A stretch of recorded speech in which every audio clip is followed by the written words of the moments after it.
Hey everyone, welcome back to our New Testament challenge. Today we're in Mark chapter 6. And I want us to kind of hone in and look at verses 45 through 52. And it is the story of Jesus walking on water. And this is the story that's we looked at in the book of Matthew, and now we're looking at it in the book of Mark. And I'm going to read it for us. It says, immediately he made his disciples go into the boat and go ahead of him to the other side of Bethesda, while he dismissed the crowd. After he said goodbye to them, he went away to the mountain to pray. Let's pause there. Whenever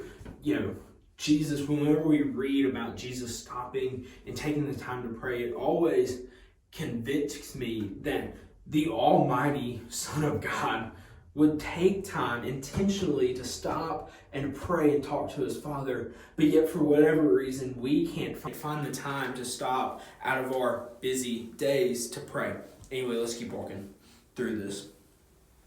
Well, into the night, the boat was in the middle of the sea, and he was alone on the land. He saw them straining at the oars because the wind was against them. Very early in the morning, he came toward them walking on the sea and wanted to pass by them. When they saw him walking on the sea, they thought it was a ghost and cried out because they all saw him and were terrified. Immediately he spoke with them and said, "Have courage, it is I, don't be afraid." Then he got into the boat with them and the wind ceased. They were completely astounded because they had not understood about the loaves. Instead, their hearts were hardened.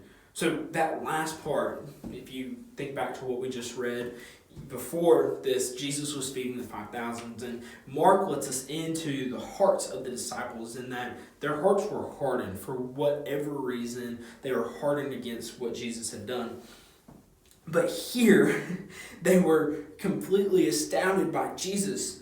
And so their hearts have changed from being hardened to astounded by Jesus. But this is the other thing that I want us to look at, is that Jesus is the Almighty Son of God, and there is no way for anyone else in this world to walk on water.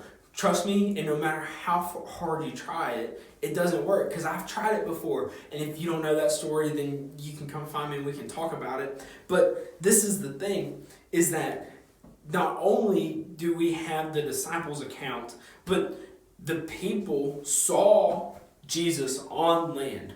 And then the next thing they know, he's getting off a boat, and there was no possible way for the disciples to come back and to pick up Jesus and then to keep going. Jesus had to have walked on the water to go and get to his disciples.